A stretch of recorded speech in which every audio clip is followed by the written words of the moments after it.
নমস্কার বন্ধুরা, আশা করি আপনারা সকলে খুব ভালো আছেন আর সুস্থ আছেন। আপনাদের সকলকে অনেক স্বাগত আর ভালোবাসা জানিয়ে আজকের ভিডিওটা শুরু করা যাক।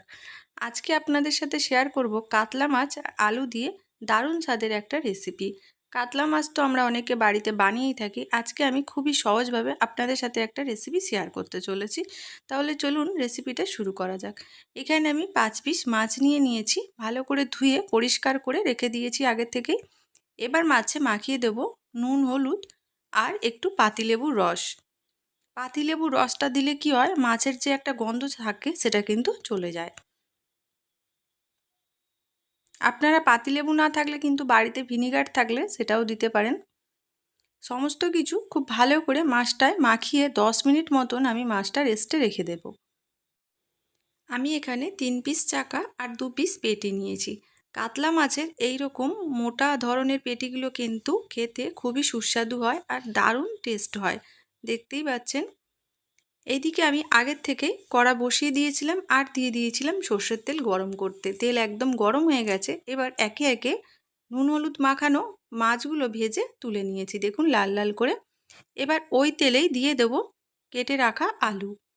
আলুগুলো আমি এরকম লম্বা লম্বা করে কেটে নিয়েছি। দেখবেন অনুষ্ঠান বাড়িতে কিন্তু এই রকম করে লম্বা লম্বা করেই আলু দেয়, খেতে কিন্তু আমাদের খুবই সুন্দর লাগে। দিয়ে দিলাম নুন আর হলুদ। 3 থেকে 4 মিনিট একটু হালকা করে ভেজে আলুগুলো তুলে নিয়েছি। এবার ওই তেলেই ফোড়নের জন্য দিয়ে দিলাম 2টো তেজপাতা আর অল্প পরিমাণে সাহা জিরে আর একটু দারচিনি। এবার দিয়ে দেবো কুচিয়ে রাখা পেঁয়াজ। পেঁয়াজটা দিয়ে আমি এখানে দিয়ে দেবো, পেঁয়াজটা যাতে তাড়াতাড়ি গলে যায়, 1 চামচ নুন। আর দিয়ে দেবো, তরকারিতে বেশ ভালো কালার আসে এই সময় যদি একটু চিনি দিয়ে দেন। সমস্ত কিছু পেঁয়াজের সাথে খুব ভালো করে মিশিয়ে নিতে হবে আর পেঁয়াজটাও ভালো করে ভেজে নিতে হবে যাতে করে পেঁয়াজের কাঁচা গন্ধটা চলে যায়। এবার দিয়ে দিলাম 2টো বড় সাইজের পেঁয়াজ আমি পেস্ট করে রেখেছিলাম, দিয়ে দিলাম। খুব ভালো করে পেঁয়াজটা আমাদের ভেজে নিতে হবে। এবার দিয়ে দিলাম একটা টমেটো আমি বড় সাইজের পিউরি করে রেখেছি, দিয়ে দিলাম।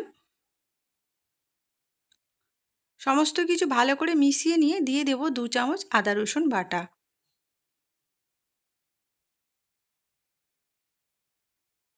আদা রসুন বাটাটা দিয়েও আমাদের ততক্ষণ পর্যন্ত কষিয়ে নিতে হবে যাতে করে আদা রসুনের গন্ধটা চলে যায়। এবার আমি ওপর থেকে দিয়ে দেবো কিছুটা গুঁড়ো মশলা। কালারের জন্য দিয়ে দিলাম 1 চামচ কাশ্মীরি লঙ্কার গুঁড়ো, হাফ চামচ দিয়ে দিলাম ধনে গুঁড়ো, হাফ চামচ দিয়ে দিলাম হলুদ গুঁড়ো আর দিয়ে দেবো হাফ চামচ জিরে গুঁড়ো।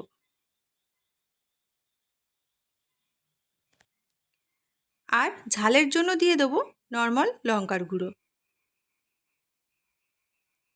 আবারও সমস্ত মশলা আমাদের একটু সময় নিয়ে খুব ভালো করে কিন্তু কষিয়ে নিতে হবে। বাটি ধুয়ে সামান্য একটু আমি জল দিয়ে দেবো যাতে করে কড়াই না ধরে যায়। মশলা প্রায় আমি 5 থেকে 6 মিনিট খুব ভালোভাবে গ্যাসের ফ্লেমটা কমিয়ে ভালো করে কষিয়ে নিয়েছি। দেখুন মশলা থেকে তেল ছেড়ে দিয়েছে। এবার দিয়ে দিতে হবে ভেজে রাখা আলু। আলু দিয়ে 1 থেকে 2 মিনিট কষালেই হয়ে যাবে, বেশিক্ষণ কষাবার দরকার নেই কারণ মশলা আমি সময় নিয়ে ভালো করে কষিয়ে নিয়েছি। এবার দিয়ে দিতে হবে উষ্ণ গরম জল। উষ্ণ গরম জল দিয়ে আমাদের চাপা দিয়ে 5 থেকে 7 মিনিট রান্নাটা করে নিতে হবে। তরকারি খুব ভালোভাবে ফুটে গেছে, আলুও প্রায় 60% সিদ্ধ হয়ে গেছে। এইবার আমাদের দিয়ে দিতে হবে ভেজে রাখা মাছগুলো। মাছ দিয়ে প্রায় 3 থেকে 4 মিনিট ফোটালেই রেডি হয়ে যাবে আমাদের কাতলা মাছের আলু দিয়ে দারুণ স্বাদের একটা রেসিপি।